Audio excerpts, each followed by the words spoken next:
The following was recorded in front of a live studio audience at the Studio 21 Podcast Cafe.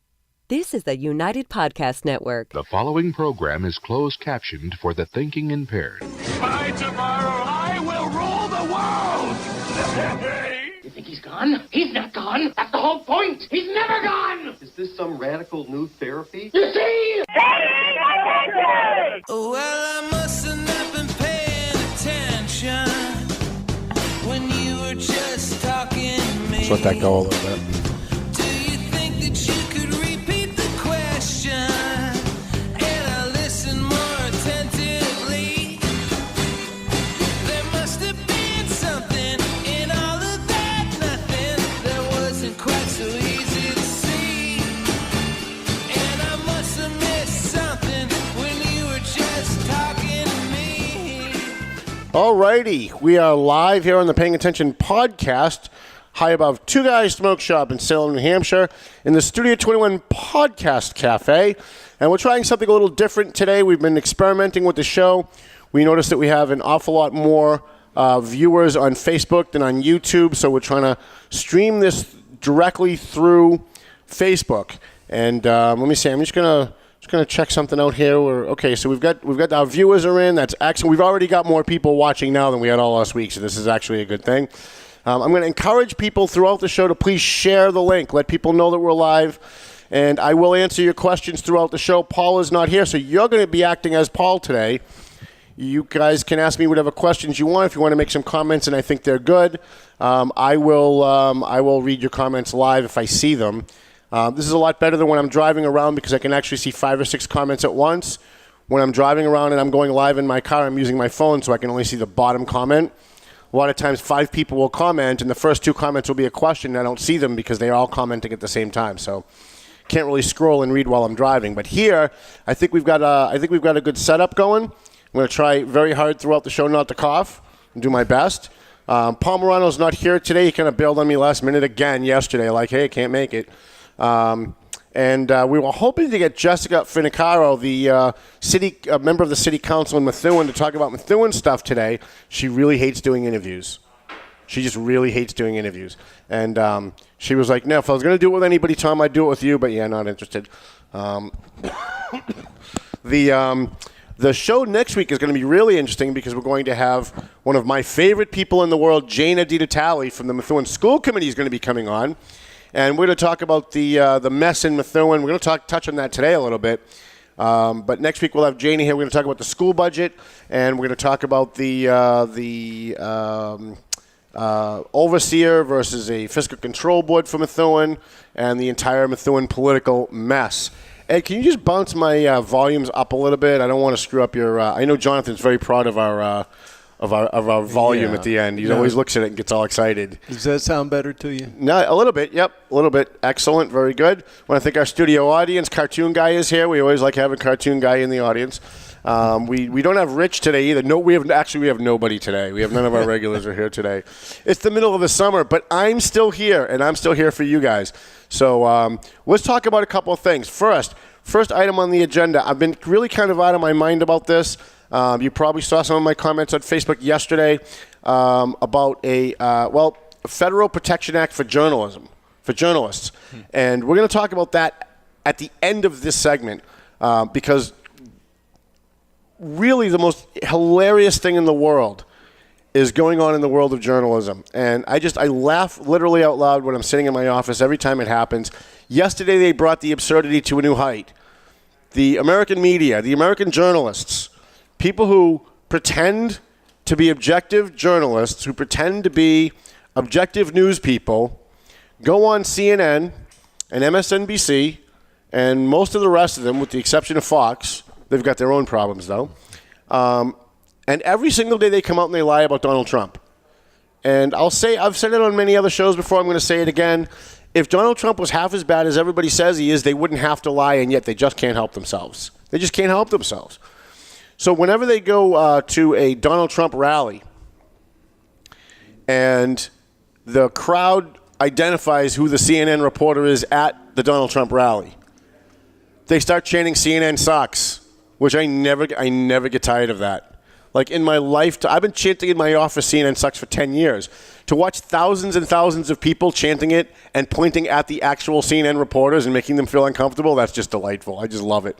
So yesterday, Sarah Sanders, who was the press secretary for the President of the United States, who was there to answer press questions about, like, the government. You know, things like the conflict in North Korea and maybe the war going on in the Middle East between the Palestinians and Israelis, or maybe what's going on at the border, or the economy, or our education system, or public safety, or a pipeline going through, you know, the middle of the country, or our relationship with Canada, or any other of a million topics that are actually relevant to your lives. What did the media want to talk about yesterday? Ed, why don't you cue that up?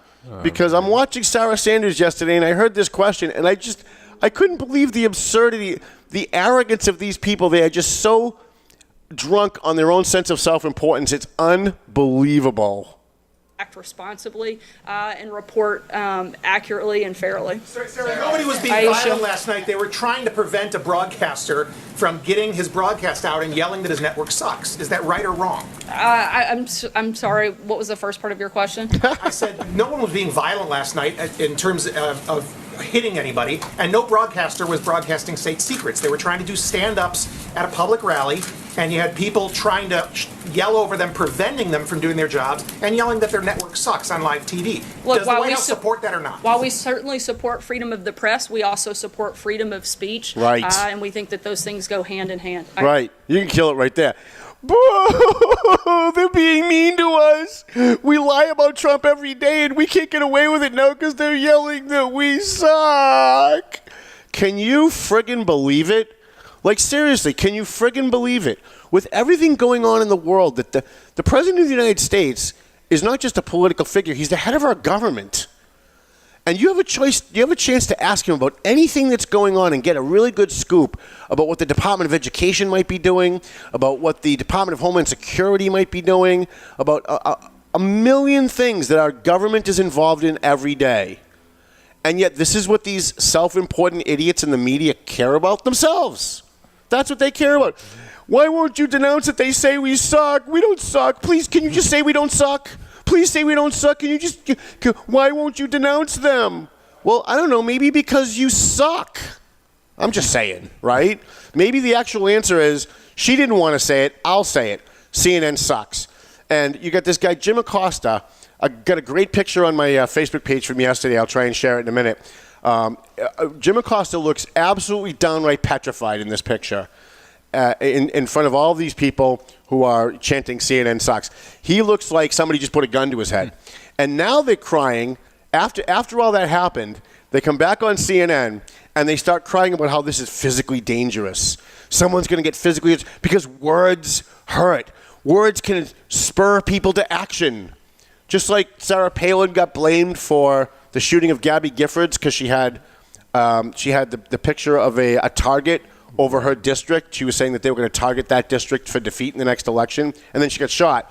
And Chris Matthews and all these guys, other guys on CNN were saying, oh, well, it's Sarah Sanders' fault, because words can spur crazy people to act. So now I'm confused, because when Barack Obama was president, he came out and he stoked racial violence against police officers. He said Sergeant Crowley in Cambridge acted stupidly when he was dealing with a black suspect who, by the way, happened to be guilty of what he was being arrested for. And the president came out during Ferguson and didn't call for calm. He wanted to talk about racist police officers, which made black people who are afraid of police officers and think that they're racist against them more afraid of them, and assaulted police officers. He took the side. Barack Obama took the side of Michael Brown, who tried to murder a police officer. And the police officer shot back. The police officer ended up killing him. And it caused riots where people died, where lots of property was burned down. And what did CNN say back then? Does anybody remember? It's only words. It's free speech. Wait a minute, Wait, hold on, you Republicans. You can't blame the president for what other people do. He says what he says. But now suddenly it's them. Suddenly now they feel under attack, and now suddenly words hurt. Suddenly they're back to what happened with Sarah Palin and Gabby Giffords.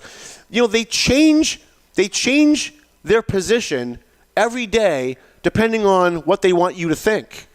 So when Obama's president, it's free speech. When Trump's president, it's dangerous speech. There's got to be at least 15 stories, one in the Washington Post today, talking about Trump's dangerous speech, how he's putting journalists at risk of physical harm, because we all know those Trump supporters are so violent. Except I remember before the election, it was the Trump supporters that were getting their asses kicked every day by people who hated Donald Trump. In fact, there's a lawsuit going forward now by people who were Trump supporters who got physically assaulted and beaten, including elderly people who were coming out of a Trump rally. And that lawsuit's going forward because the police stood there and did nothing. Now, I don't know why the police would stand there and do nothing, even if they were ordered to stand there and do nothing, because you have an obligation as a police officer to violate a wrongful order, right? I mean, if you're a soldier in battle, if you're a police officer on the street, and one of your supervisors tells you to do something that's unlawful, that's going to take someone's life in jeopardy, you have the right to disobey that order. And yet these police officers stood there and did nothing while innocent elderly people were beaten, some of them with bats, some of them with chairs, pelted with rocks, pelted with eggs. And the media was perfectly fine with that. And they didn't say, look at how evil and violent these left-wingers are that hate Donald Trump. No, no, no. It was, well, Donald Trump started it. They got what they deserved. Because they want you, there's only one narrative they want you to think. And that's Donald Trump equals bad, people who hate Donald Trump equals good.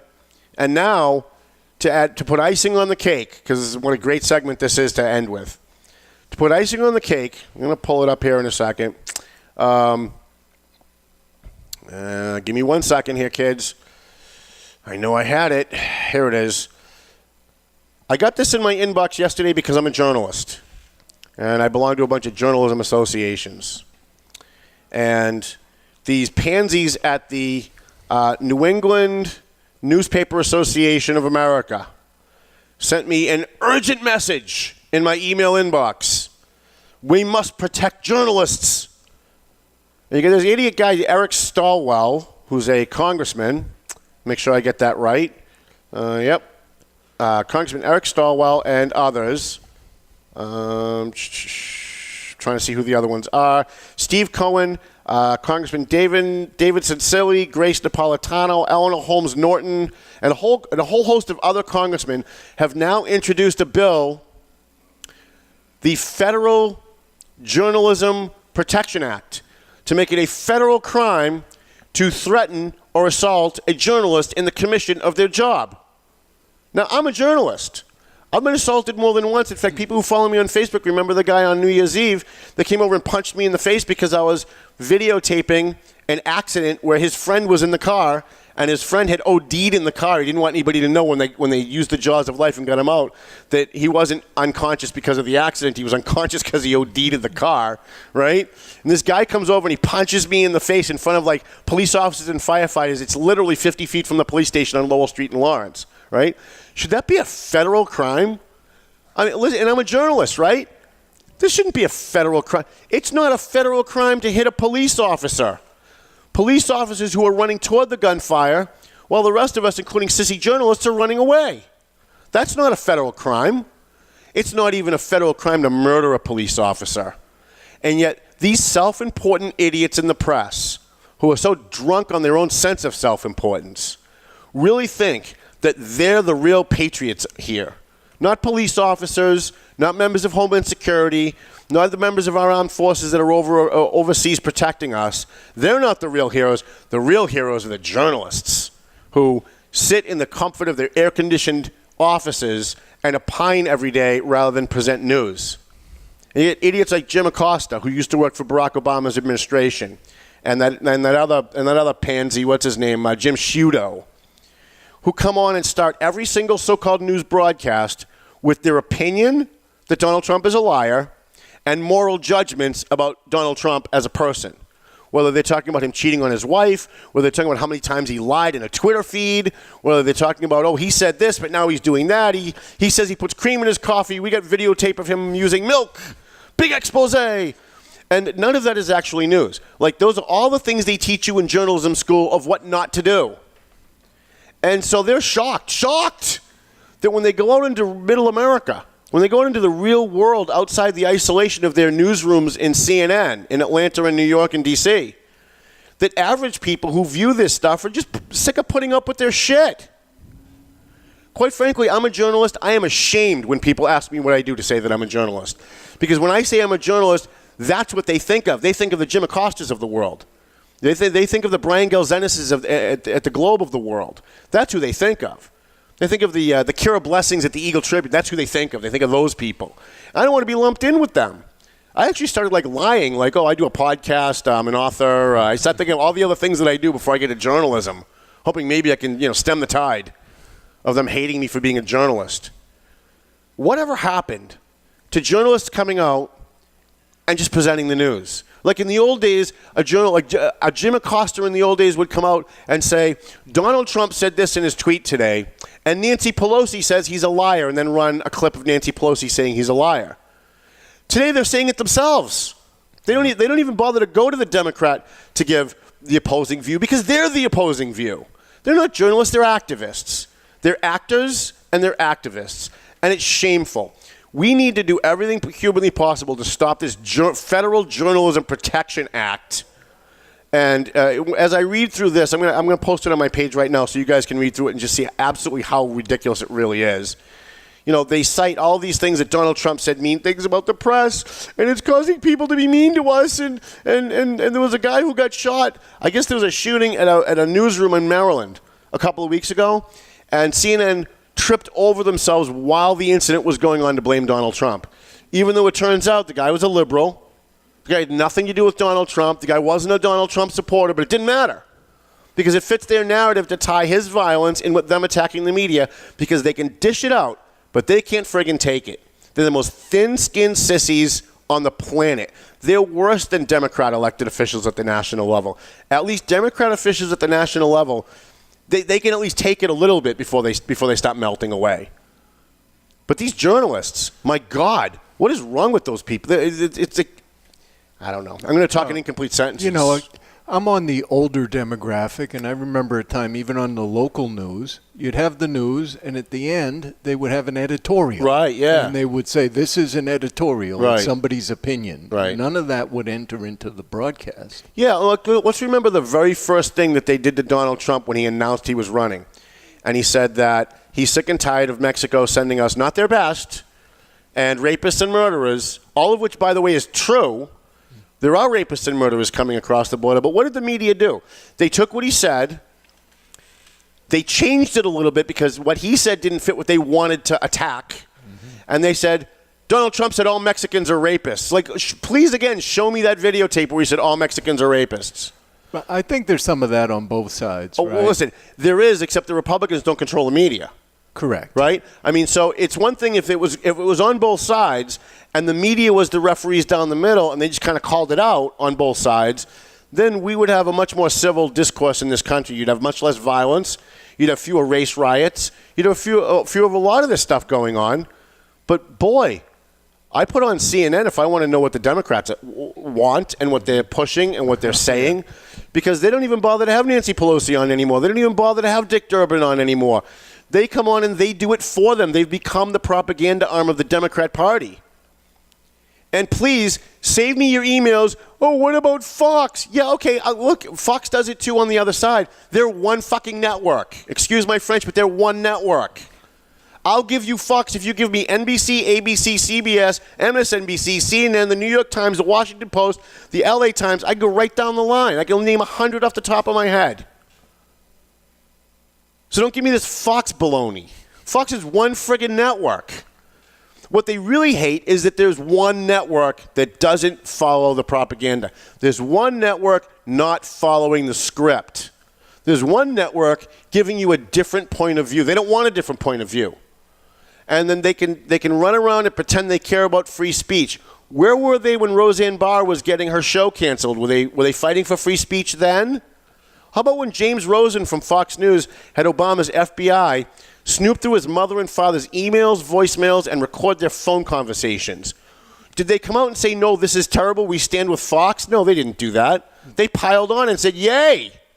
Well, you know, it's a fun exercise. I go to the gym every morning, and they have the big TVs up, and they actually have CNN next to Fox. Excellent. And that's the way it should be. It's all closed captioned, so it's interesting to see, you know, sometimes the same news story. Right. And you think, well, okay, I mean, in this world, there's no such thing as truth. There are points of view. Right. Where the points of view converge is likely to be the closest point to the truth. The truth, yep.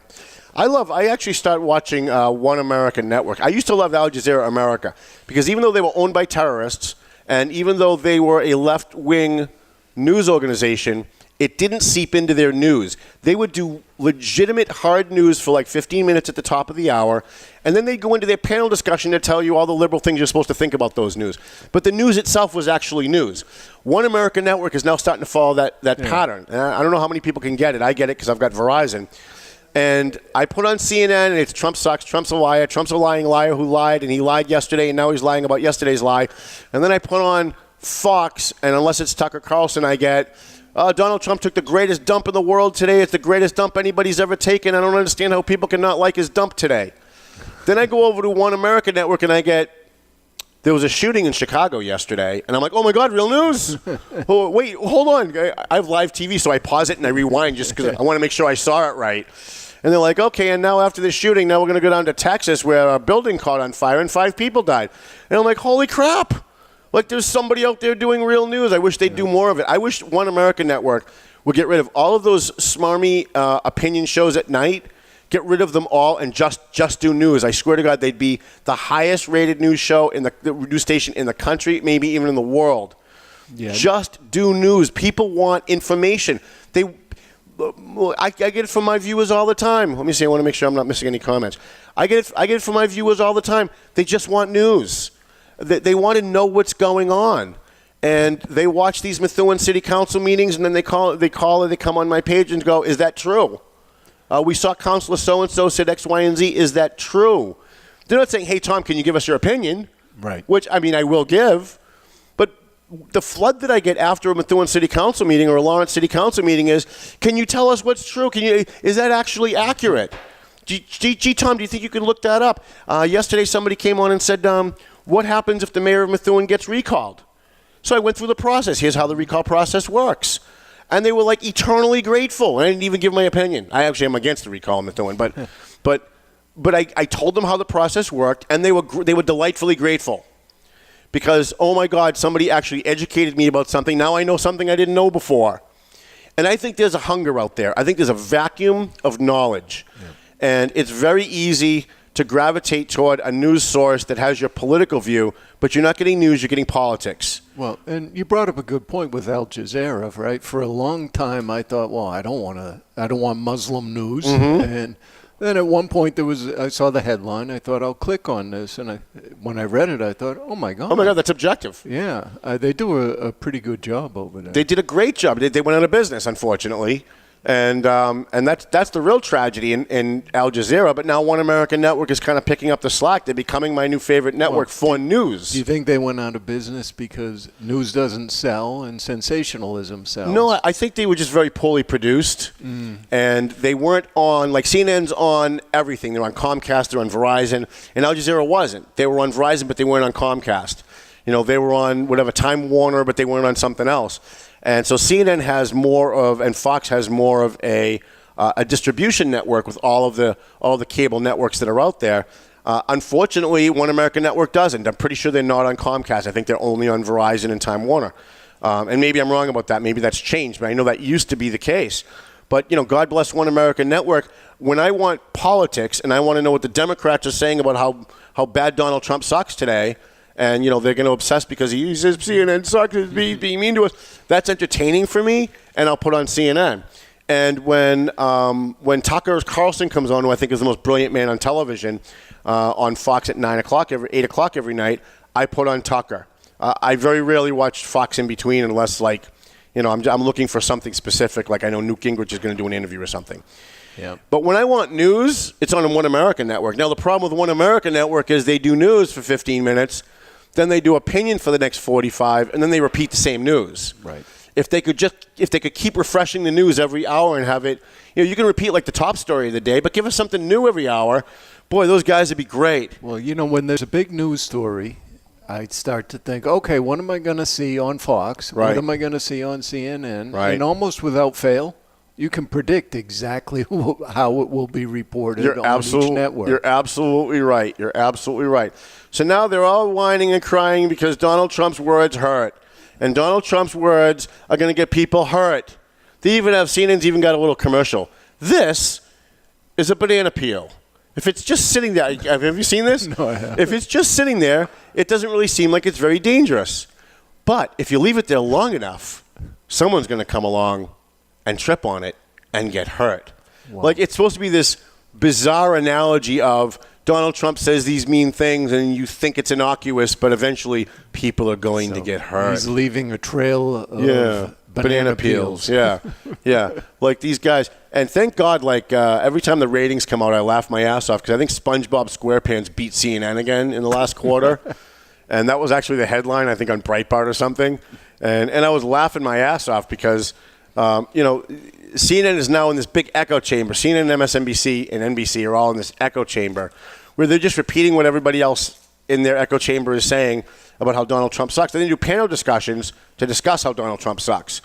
And they always have 5 people who are Obama supporters, who hate Donald Trump, who are left-wing idiots, and then one guy who's kind of a conservative, not really, but he's kind of a conservative, and they all take turns beating the crap out of Donald Trump and lying about what he says and mischaracterizing what he says and adding words to what he said that he didn't say.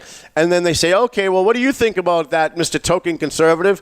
And that guy gets 3 words out and all 5 people are talking over him. He doesn't get to get to say a word. Oh, what about this? This is whataboutism, right? The minute he says, well, I actually agree with Donald Trump. What about this? What about when he said Mexicans are all rapists? What about? And the way it always goes is the token conservative keeps quiet. Right. Lets them say everything they have to say. As soon as he says a word, that's it. Yeah. Where was CNN worried about First Amendment when they fired our friend Jeffrey Lord? Jeffrey Lord used to be on with Don Lemon, and he used to be on once in a while with Anderson Cooper. He was their token conservative Republican. And he did a tweet at a left-wing fascist who was tweeting something about how we need to take people's right of free speech away because they can discriminate if they have free speech. And he tweeted back Heil Hitler. In other words, to call them a Nazi. But because he did that, they literally fired him off the show. And he didn't do it under a CNN tweet. He didn't do it live on the show. He did it sitting in his office one day, and they fired him and pulled him off the net. What about his free speech? Right. They pretend they care about free speech, or they don't care about free speech. They don't care about you folks. And by the way, look, the Republicans on the other side aren't much better. It sucks that I even have to qualify it with that. But I'm always getting emails from people, well, what about Fox? What about the Republicans? Republicans do it too. Yeah, they do. But they don't have the full weight and control of the entire news media behind them. They got one network. That's it. So I don't know. I mean, look, we're in a time now in our country where even locally, Tim Wood from Methuen Loop, which is a weekly paper in Methuen, I suggest that you pick it up. It's a great paper. It's a good product. I read it. And he asked me to come on his show. He has a show on Thursdays, I think at 10 o'clock, right before ours. And he announced on Facebook that his guest this week is going to be Tom Duggan from the Valley Patriot. And you had all of these sissies calling him up, harassing him, going, why are you having him on? What's that all about? Are you in bed with Duggan now? Is this going to be trashing Jajunga for an hour? Charlie Dare from Commonwealth Motors actually called him up and pulled his advertising because he had me on as a guest. Now, I've been refraining from talking about Charlie Dare because I always actually liked Charlie Dare. He used to advertise with us. And I was giving a speech one day, while he was advertising with us, I was giving a speech one day to one of those morning network groups, those business network groups. I was trying to get people who are involved in real estate and stuff to maybe try and sell ads for us, on the side. And somebody in the audience asked me, what kind of leeway do we have to make deals with people? If someone says, well, I don't really want to pay $400 for that ad, how about $300? What kind of negotiation freedom do we have? And I said something to the effect of, well, I give you a little bit of freedom to do it, but if it's if it's like a big name, if it's like a Sal Napoli, or if it's like a Charlie Dare, I don't care if we break even on that ad because having them in the paper brings in other ads. People see someone like Charlie Dare or Sal Napoli advertising with you, and other people are going to be more interested in advertising because they know those guys don't spend their money unless it works. Well, word went back to Charlie Dare that I called him a cheap bastard, and that he somehow, I guess, as the story goes, as it came back to me, that I said he was a cheap bastard and that he thinks he pays too much for his ad, right? So I get a phone call, not from Charlie Dare, because he wasn't man enough to call me himself and actually find out what happened. I get a call from his secretary, we're pulling our ads. I said, well, can I ask you why? Because I had no idea. I just said nice things about him. I'm like, well, can you just tell me why? Like, what happened? Well, Mr. Dare is very unhappy about the fact that you called him cheap. I'm like, wait, what? Click. And then I got to click. I didn't get a chance to defend myself. I was like, okay, fine. That actually happened about 8 years ago. I've never once badmouthed Charlie Dare since then, ever, right? I've never gone on my Facebook feed and said this guy sucks. I've never, in fact, we had a story in the paper 3 months ago, or maybe 5 months ago, where Charlie Dare was donating baby seats to underprivileged mothers so that their kids can be safe in the back seat. And he does this like every year. He gives like 100 free baby seats to poor Lawrence mothers. We put the story in our paper. Even though this guy did what he did, I still put it in my paper because he was doing a good thing. And then I find out from Tim Wood that he literally pulled his ads off of Tim Wood's show because he was having me on as a guest. Like, he's not paying me to write for him. He's not bringing me into the Methuen Loop family. He just had me on as a guest. So, when you're dealing with that kind of hatred, when you're dealing with that kind of silliness and vitriol, you've got to sit back and go, look, we've got to dial this back. And, is it helping that you've got people yelling CNN sucks, CNN sucks? It's sure entertaining. It doesn't help, but it's sure entertaining. But they bring it upon themselves because they can dish it out, Charlie Dare, but they can't take it. They think that it's okay to go on TV and literally lie and make things up about Donald Trump. Remember, I think we did a show, what is this now, August? I think we did a show in May that CNN came out and they said that Chief of Staff General Kelly was about to resign because he was sick and tired of putting up with Donald Trump's crap.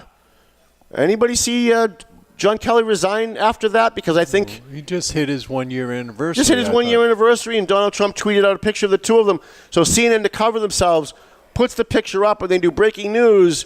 Donald Trump's trying to cover up how angry he is with John Kelly by posting this tweet of the two of them together. Like even a tweet of a picture, they've got to lie about it. Like even a tweet of a picture. So look, folks, the reason we talk about all this stuff is because I think it's important for you to distinguish what's real and what's not real, right? I think that's very important for any news consumer. But also, I think it's important that when we're talking to each other, when we're not on the news, when people see each other on the streets, if you're a conservative walking through Newburyport, you shouldn't have to be assaulted because you're wearing a Make America Great hat on. People's politics, people's political opinions should never be met with violence. And it's one thing to go over and say to a guy that's got a Donald Trump T-shirt on, well, I think he's a racist. I think he's a fascist. That's fine. You get free speech to do that. I'm okay with that. People come over and they say it to me all the time. I wear it as a badge of honor. Stupid people want to do that with me. That's fine.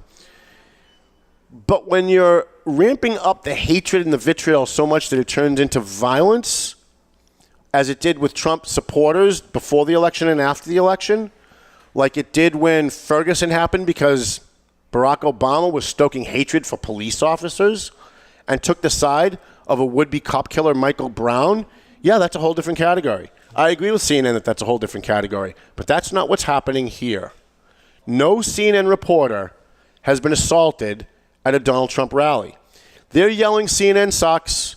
They're holding up the middle finger. They're yelling, Jim Acosta, you suck, you're an ass, whatever. They're yelling at him. But nobody beat him up. No one waited for him in the parking lot and flattened his tires, right? Nobody overtipped the news van in the parking lot afterwards. None of that is going on. Yet they pretend that it is because that makes them a victim.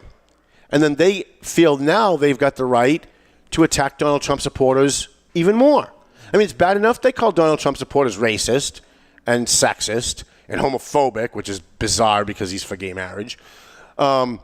It's one thing that they lie about where Donald Trump supporters stand and how they feel and why they feel that way.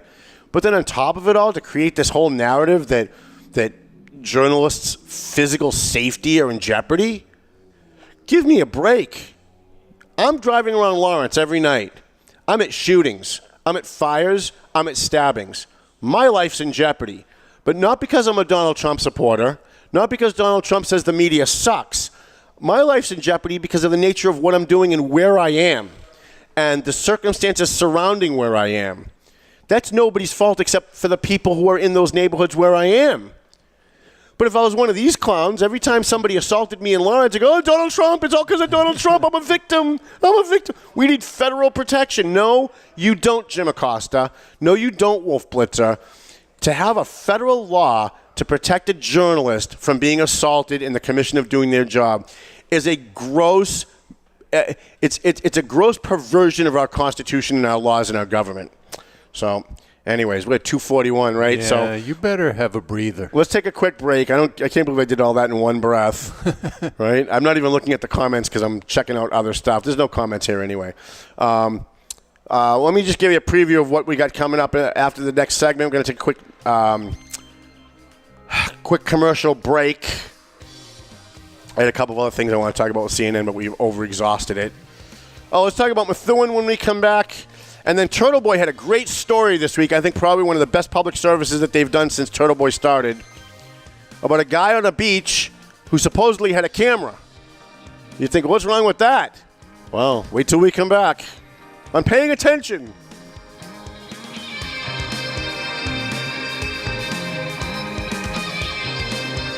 A&M Auto Body. We got our friend Angelo over there. Angelo Memolo over there. He does great work on your car. So if you got a ding in your car, somebody hit you, you got a mechanical problem, you bring it to A&M Auto. He's on South Broadway in Lawrence on Inman Street. Angelo will take care of you. So what's the address there? 341 South Broadway, Lawrence, Massachusetts. Then we got Joe Zingales, Rosanna Zingales-Lopez from Century 21.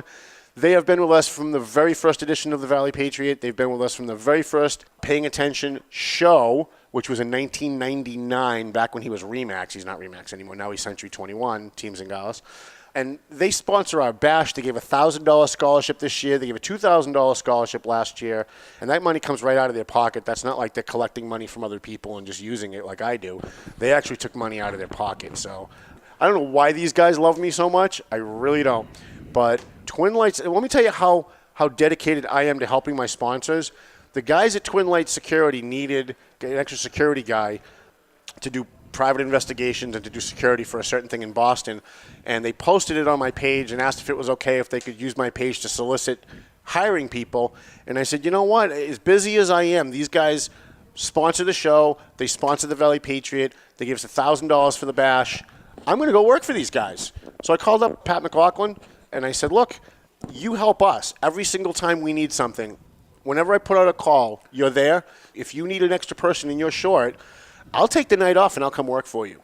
And so I have been. I've been doing some work for them because they're helping us. And so there's no reason why I shouldn't be able to find a way to help them in the meantime. So if you need security or if you're getting divorced and you need a private investigator, if you have a business and you need a private investigator or security, you want to call Twin Lights Security. They're based out of Gloucester, but they're very local. If while I'm driving around Lawrence, I get shot and killed, make sure you get my body to Perez Funeral Home because we do business with the people who do business with us.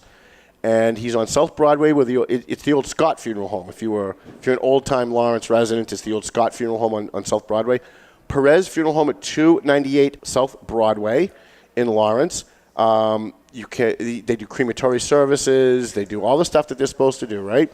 And Mike's a big fan of the show. He followed us when we go live. He's an advertiser now in the print edition of the paper, and he's now sponsoring this program. Perez Funeral Home and Crematory Services, 298 South Broadway in Lawrence. We appreciate him. Franklin Veloz from Veloz Auto Group. He specializes in people that have maybe bad credit, no credit. Maybe you haven't had a job for a long period of time, so you don't think that maybe you qualify for a car loan. Usually, they want you to have a job for a year or more. He specializes in getting people who have bad credit or no credit or maybe spotty credit, getting them into a used car. He used to work for Charlie Dare's Commonwealth Motors for a long, long time, so he knows his stuff. I think he was the credit manager over there or something. So he knows what he's doing, and he follows us live too. I really appreciate that he does. Every time I see him pop on, I'm very excited about it. And I was there yesterday to deliver his newspaper, and he said he's already had customers come in from us talking about him on this show. So we appreciate Veloz Auto Group. Go see Franklin. He's at 17 Mass Ave. It's right at the very beginning of Mass Ave on the Lawrence North Andover line.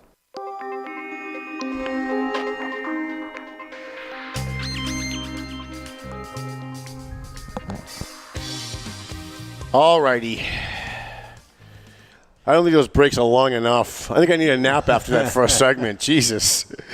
Welcome back to the Paying Attention podcast. You can download us on, you can download the audio on Podbean and Spreaker and Spotify and iHeartRadio and iTunes and a whole bunch of other stuff. We're just about on every platform you can imagine. We're starting today. It's a little experiment today where we are broadcasting live through Facebook instead of live through YouTube, because we have a lot more people who just on Facebook it pops up when people are live, and we get more people watching.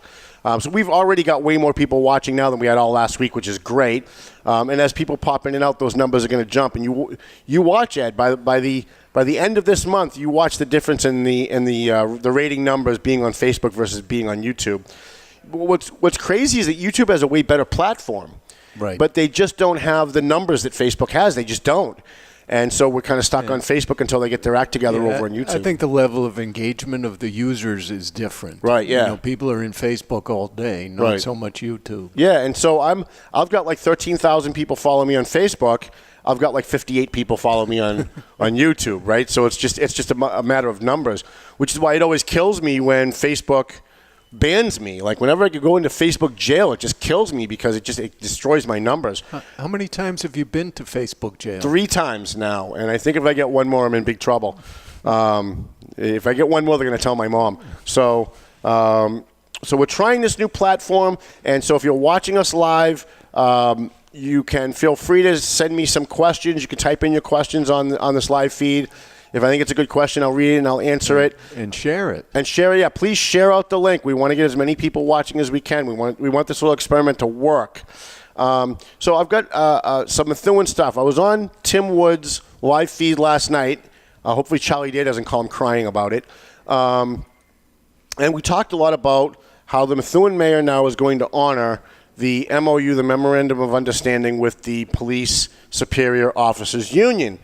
And in order to do that, the city council in Methuen has to put back $1.8 million into the police department budget that they took out at their last meeting. Now, quite frankly, I still kind of think it's irresponsible to be cutting $1.8 million out of the police budget when it's not the police budget that is the reason why they had to borrow $4 million from the state. What's funny is everybody thinks that Methuen is in a financial mess because of the police. That's the way the Eagle Tribune has propagandized this. It's funny because the school department's $4 million in the red, that the city of Methuen has to borrow $4 million from the state. But that's not the message you get when you read the Eagle Tribune. The message that you get when you read the Eagle Tribune, when they print all the police officers' salaries, they didn't publish all of the school department salaries. Nope. It's the school department that actually went $4 million in the red. They didn't publish the school department salaries. They published the police salaries because the whole thing all along was to bait and switch, to make it look like it's the fault of the police department so that city officials would cut money out of the police department, which they did, and basically give it to the schools, which in effect they did. And every town's guilty of that. You know, what they do is they appeal to the voters and say it's going to detract from your property values if we don't have good schools. So right. Most towns tend to overinvest in the schools. I agree. Listen, I think the schools get way too much money. We've talked about it on this show. I was on Tim Wood's program a few weeks ago, as we said, and he started with teachers are heroes. No, teachers are not heroes. And I said that on his show. He was aghast. Like, he was horrified. And I'm pretty sure most of his readers or viewers were horrified. Teachers aren't heroes. Look, you can tell me all you want about how they spend $1,000 out of their pocket for supplies, how they love the children, how they stay with them and hear their concerns after class. Look, all of that is great. But I look at the product. If you had 500 police officers in Methuen but crime was out of control, I'd say the cops aren't really doing a good job, right? Well, you look at the kids graduating from Methuen High.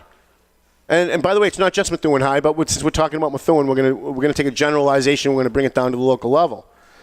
Most of these kids think that hate speech is an exemption to the First Amendment. It's not. Most of these kids think you don't have a right under the Second Amendment to carry a weapon. You do. Most of these kids think that the earth is going to be destroyed if we don't change our light bulbs. It won't. So I look at the product. These kids can't balance a checkbook. These kids don't understand the First Amendment. They don't understand the Bill of Rights, and they certainly don't understand where their rights come from. They don't understand how government works, but they know about gay marriage. They know about global warming. They know about abortion. They know about all political issues that they're indoctrinated in. They know that Martin Luther King was a good guy and that he fought for, quote, civil rights, but they don't know that what motivated Martin Luther King was his love for Jesus Christ, because you can't teach God in the schools. So don't tell me teachers are heroes, because I look at the product. I look at these kids that are rioting all over the country. You look at all of these riots that happen at all these college campuses. Where did these kids come from? They came from most of them came from public high schools. Don't tell me these professors are heroes. Don't tell me these teachers are heroes. But you had student after student after student get up at a city council meeting a few months ago and say, we are the future.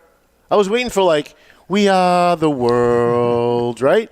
We're the future. And if you cut my art class, the only reason I like going to school is because I love art and I hate everything else about school, and my grades were slipping till I started really liking art, and then my grades went up, and so you're going to cut my art teacher, and she's going to lose her job, and she's pregnant, and it's awful.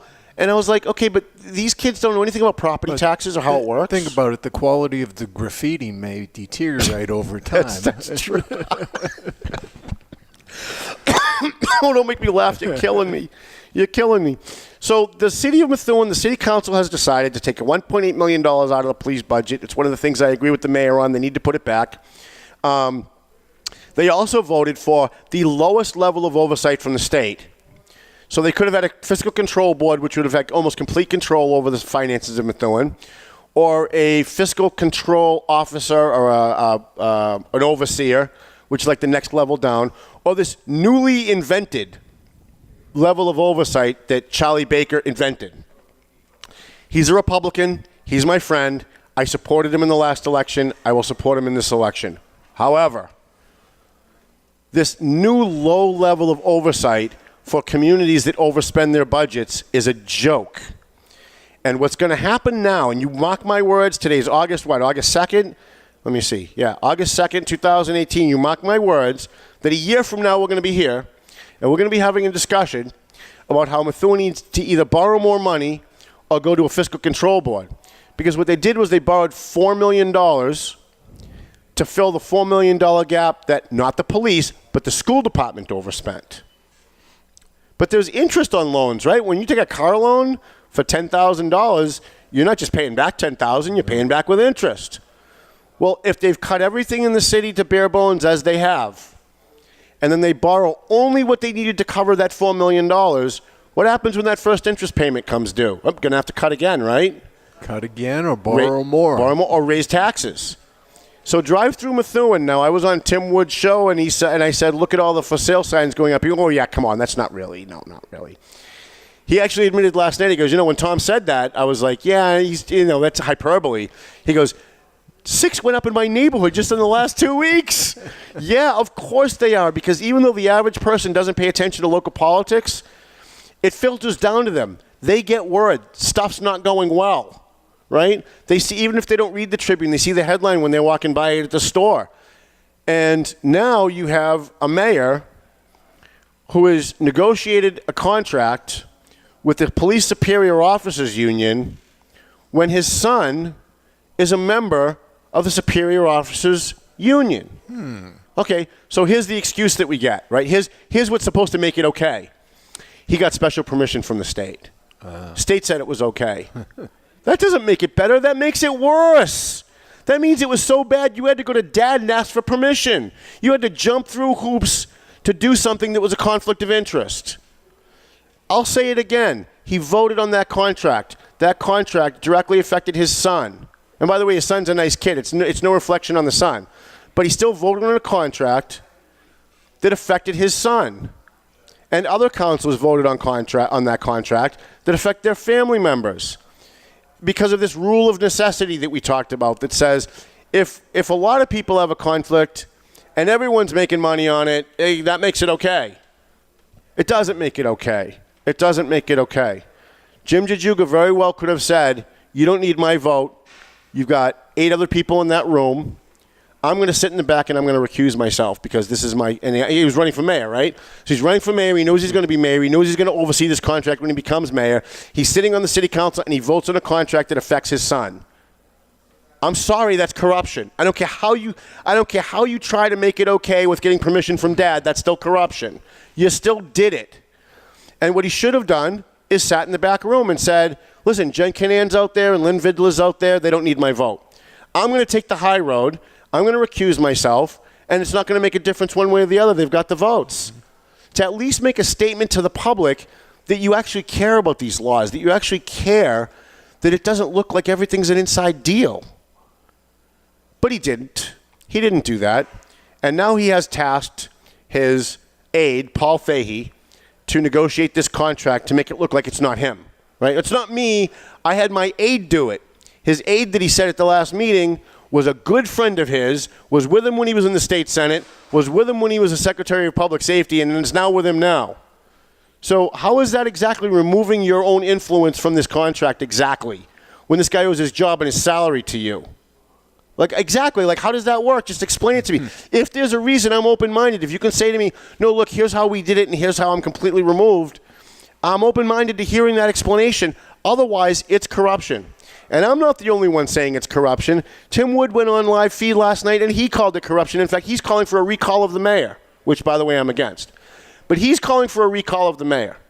Now, there's a lot of people in Methuen talking about recalling Mayor Jajuga. In full disclosure, nothing would make me happier with my lawsuit if they recalled this guy, because it just confirms everything that I've been saying about the guy. On the other hand, it's really bad for Methuen. And I'd be really selfish if I came in here and I did that. Because it would be really bad for Methuen. If you got a recall election for your mayor and you threw him out of office, it just looks bad for everybody. And if you're going to recall the mayor, you're also going to have to recall a couple of councilors too.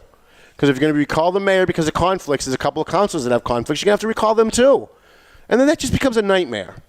Now, people thought, up until last night when I kind of educated them a little bit, that a recall was you get a bunch of signatures and Jajuga's out. It doesn't work that way. You get a bunch of signatures and they call for a special election.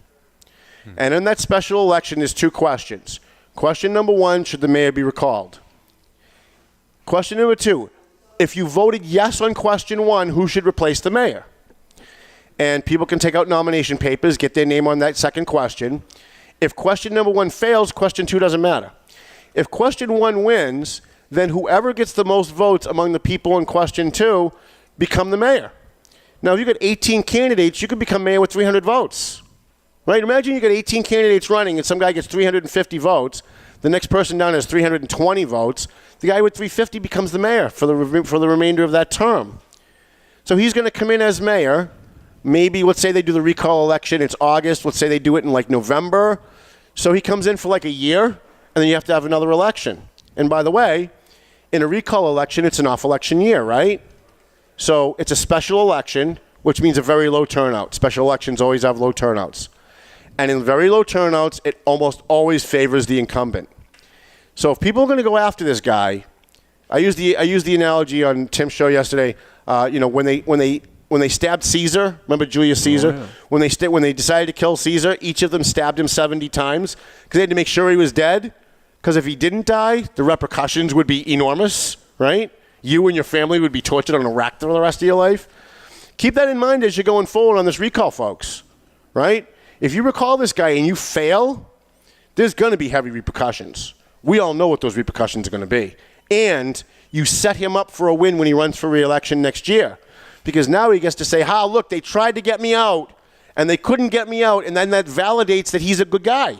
You go, look, I'm a good guy. Look, the voters obviously think what I'm doing is okay.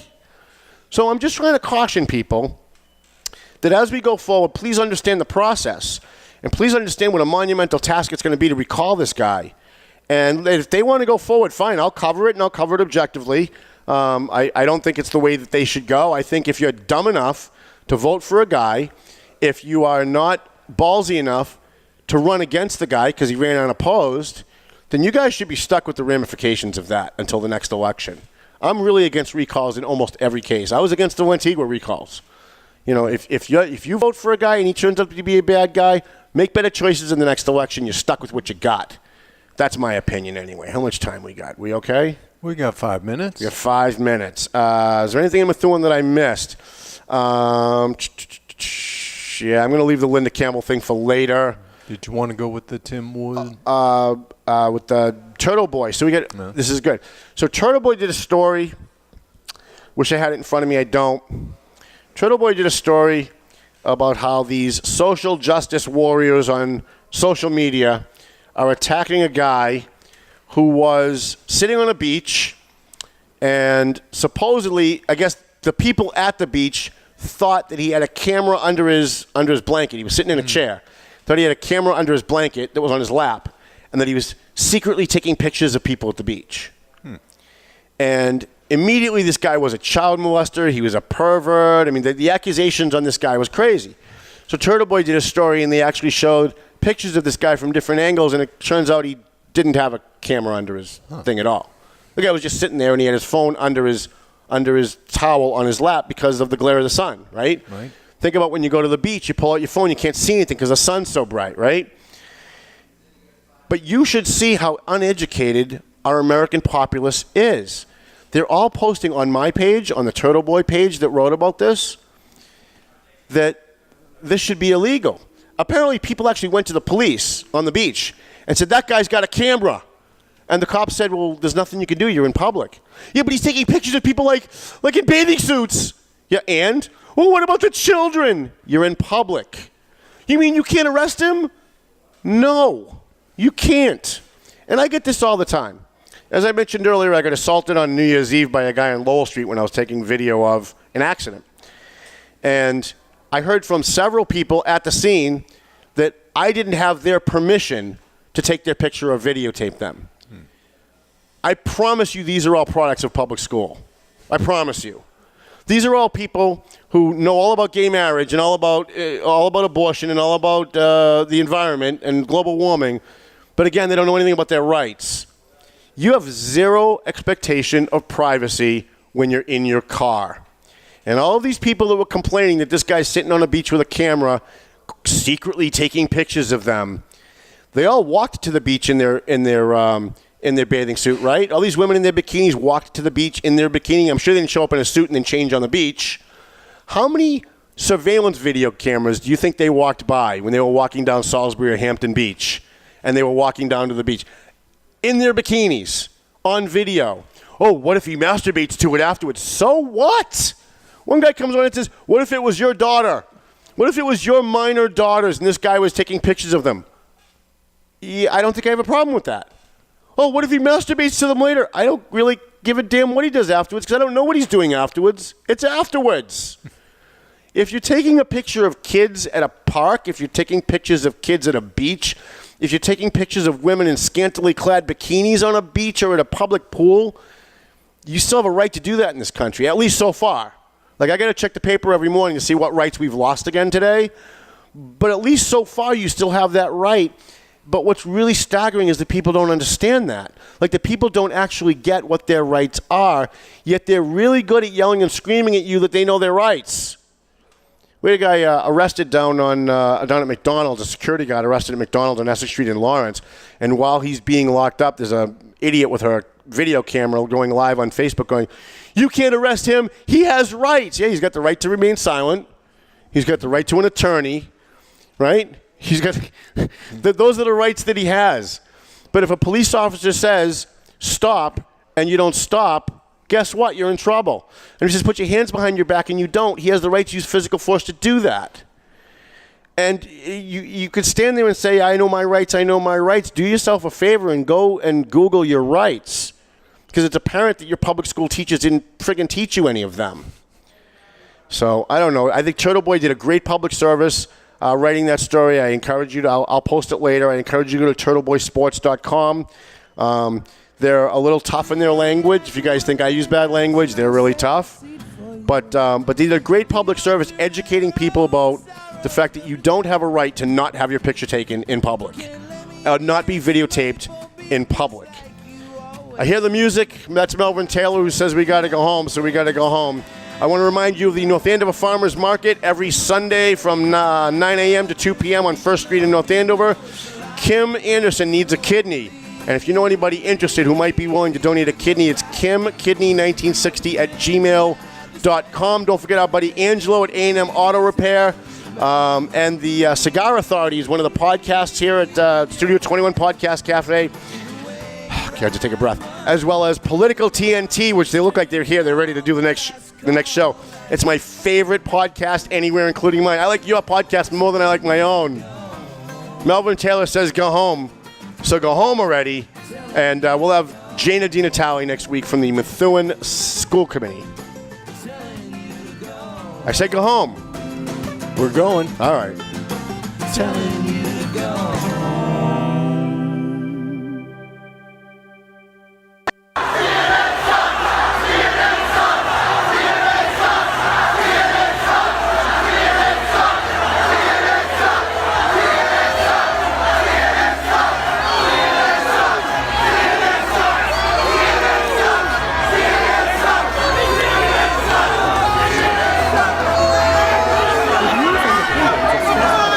Guests or callers of this program do not necessarily reflect the opinions of the Studio 21 Podcast Cafe, the United Podcast Network, its partners, or affiliates.